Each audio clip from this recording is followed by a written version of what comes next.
Kalau diperhatikan, di era sekarang ini, banyak diskusi-diskusi idealis cenderung absurd terlebih di kalangan anak muda.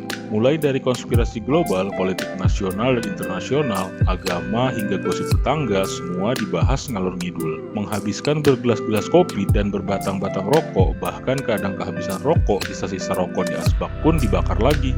Diskusi bisa seharian, dari sore sampai subuh, ngobrol nggak ada habis-habisnya. Kalau mau diamati, ada anak muda yang bisa sukses atau minimal hidupnya memiliki progres, value diri dan materinya terus meningkat karena pemikirannya.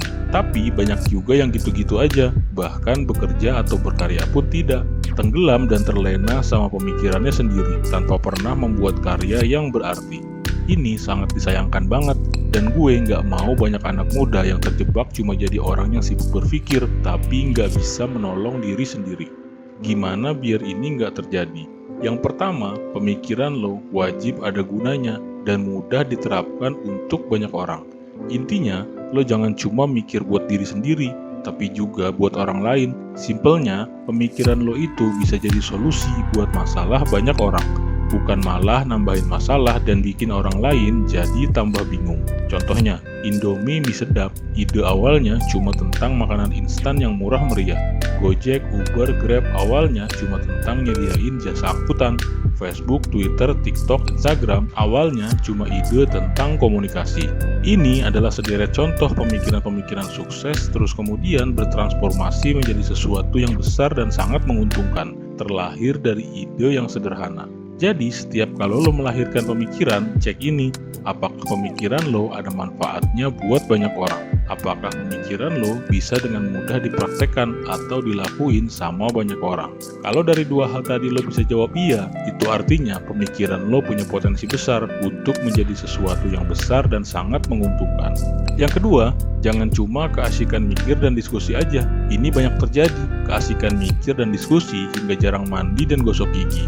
Jadi setelah melahirkan pemikiran, usahakan pemikiran lo ini mendorong lo untuk action jadi lebih baik. Gue perhatiin banget fenomena ini.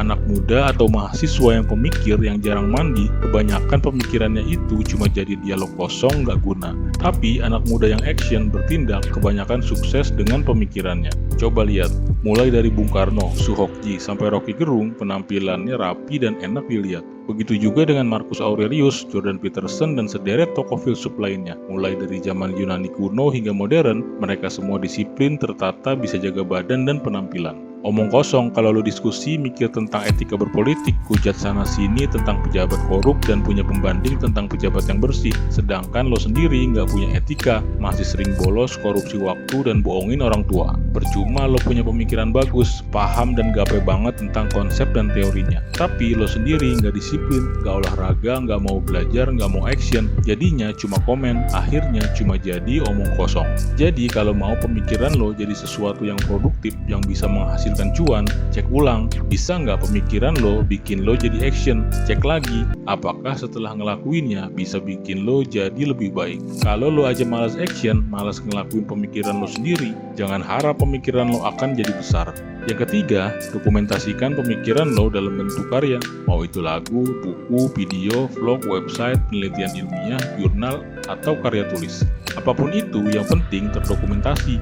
Jangan sampai pemikiran lo cuma berakhir di meja kopi, di pos tempat begadang, hilang menguap bareng asap rokok dan kopi joinan yang sudah habis diminum.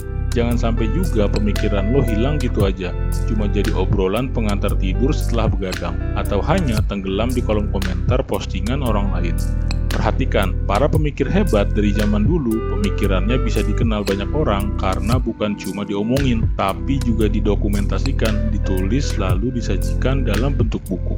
Yang keempat, bawa pemikiran lo keluar dari zona nyaman. Jangan cuma nyaman diskusi di warung kopi sama teman-teman yang selevel pemikirannya sama diri lo, atau sama adik-adik junior lo yang masih polos, yang masih mendewa-dewakan lo. Emang lebih asyik, lebih nyambung, dan lo juga jadi ngerasa lebih pinter. Tapi ini cuma sekedar masturbasi mental dan gak akan ngebawa lo kemana-mana.